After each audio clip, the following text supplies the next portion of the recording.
Baik, Assalamualaikum warahmatullahi wabarakatuh. Selamat pagi, siang, sore, ataupun malam, dimanapun kawan-kawan berada. Untuk kawan-kawan yang pertama kali baru menonton channel saya, jangan lupa like, comment, and subscribe biar saya bersemangat membuat video-video yang lainnya. Nah, kawan-kawan atau besti-besti, untuk kali ini saya akan membahas itu mengenai tindak pidana bagi pemalsuan dokumen. Nah, sekali lagi buat teman-teman atau besti-besti yang baru nonton channel saya, jangan lupa like, comment, and subscribe biar saya bersemangat membuat video-video yang lainnya.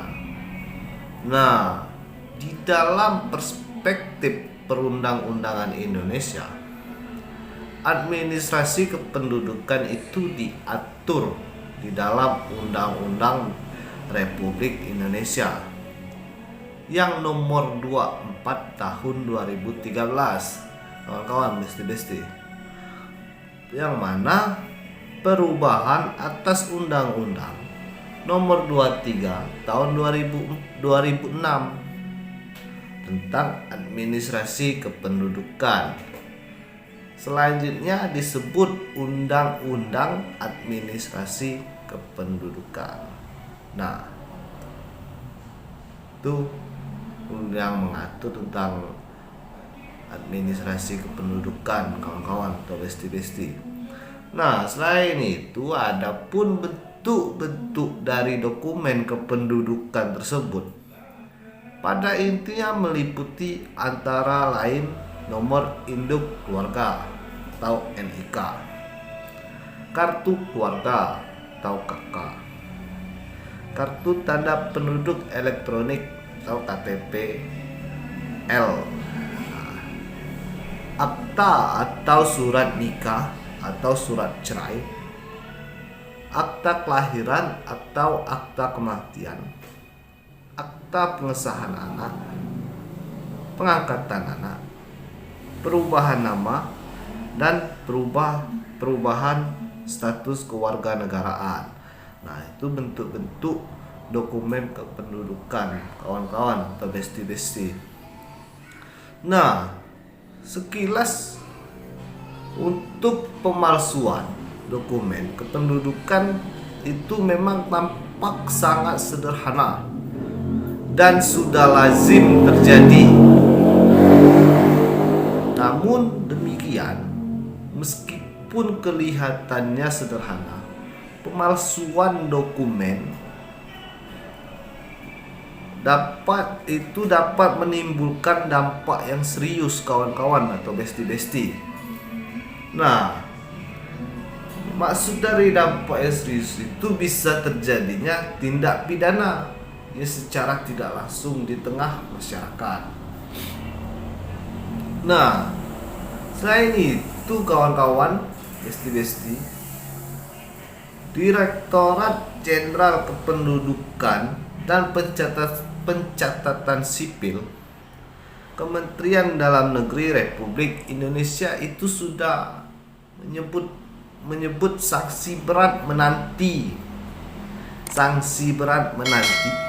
bagi orang yang melakukan pemalsuan atau penyalahgunaan dokumen. Nah, itu Direktorat Jenderal Kependudukan dan Catatan Sipil itu sudah tegas bahwa pemalsuan itu sanksi yang serius, kawan-kawan atau besti-besti. Nah, selain itu, perbuatan pemalsuan atau penyalahgunaan dokumen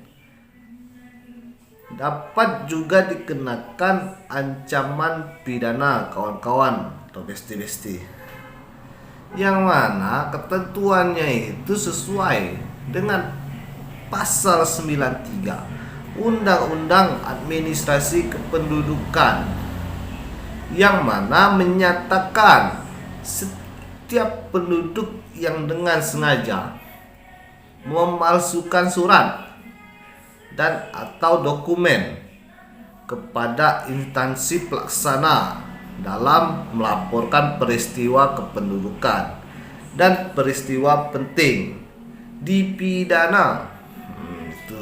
Dipidana dengan penjara paling lama 6 tahun dan denda paling banyak 50 juta. Kawan-kawan atau besti-besti. Nah,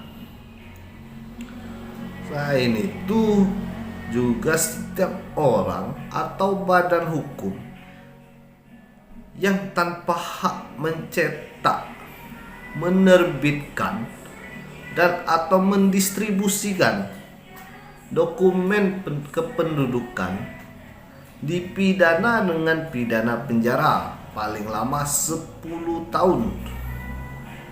Ketentuan pidana pemalsuan kartu tanda penduduk elektronik atau KTP dan dokumen kependudukan lainnya telah diatur di dalam pasal 95B Undang-Undang Nomor 24 Tahun 2013 tentang perubahan atas Undang-Undang Nomor 23 Tahun 2006 tentang administrasi kependudukan. Nah, itu teman-teman atau besti-besti atau setiap instansi yang memalsukan atau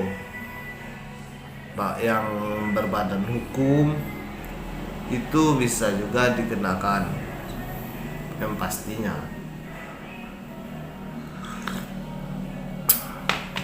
Nah, kawan-kawan besti-besti, yang mana aturan tersebut juga mengatur ketentuan pidana kepada pihak yang memerintahkan. Nah, kepada pihak yang memerintahkan, memfasilitaskan dan juga melakukan manipulasi data kependudukan dengan ancaman pidana penjara 6 tahun dan atau denda paling banyak 75 juta, kawan-kawan atau besti-besti.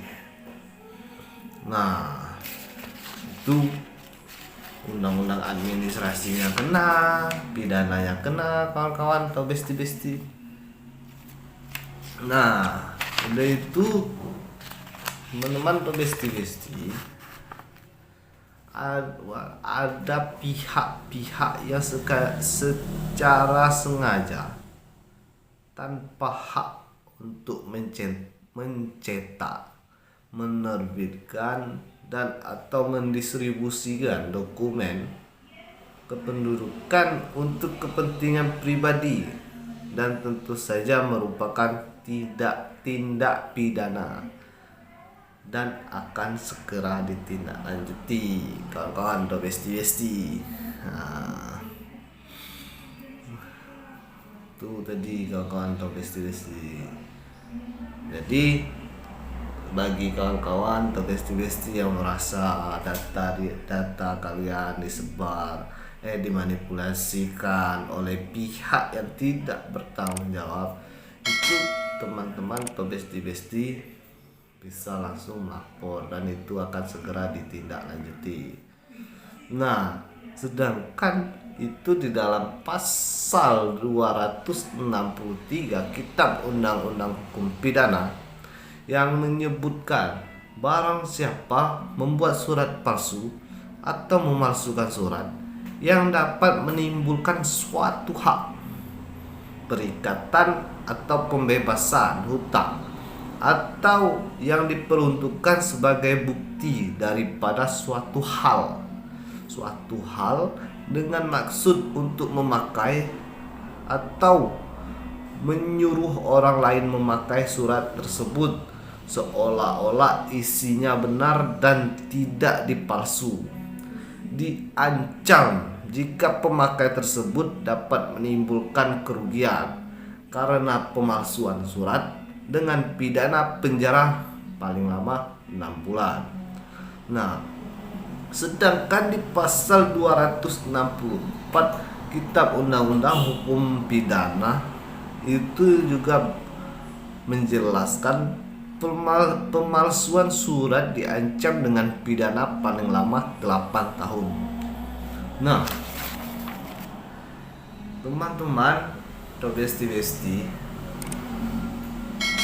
atau keluarga teman, tetangga teman-teman atau besti-besti yang merasa datanya dipakai dan digunakan atau dipalsukan dengan ada suatu hal, itu teman-teman atau besti-besti sangat bisa melaporkan kepada pihak yang berwajib, dan itu akan segera secepat mungkin pasti diproses teman-teman atau besti-besti. Nah, teman-teman dan besti-besti juga jangan takut untuk melaporkan, karena teman-teman, hak teman-teman itu sudah dilindungi. Nah, karena negara memberikan rasa aman bagi warga negara untuk mencegah terjadinya hal-hal yang tidak diinginkan. Nah, teman-teman, yang mana di dalam pembukaan Undang-Undang Dasar 1945, warga negara atau masyarakat dilindungi oleh negara itu. Nah, di warga negara atau masyarakat itu dilindungi, hak-haknya, datanya itu dilindungi, kawan-kawan atau besti-besti. Nah, untuk kawan-kawan atau besti-besti, mungkin itu saja video singkat dari saya. Semoga video singkat dari saya ini bermanfaat luas untuk teman-teman atau besti-besti. Dan apabila saya ada salah kata atau saya ada salah penyebutan, di sini saya meminta maaf secara pribadi, itu sebesar maaf.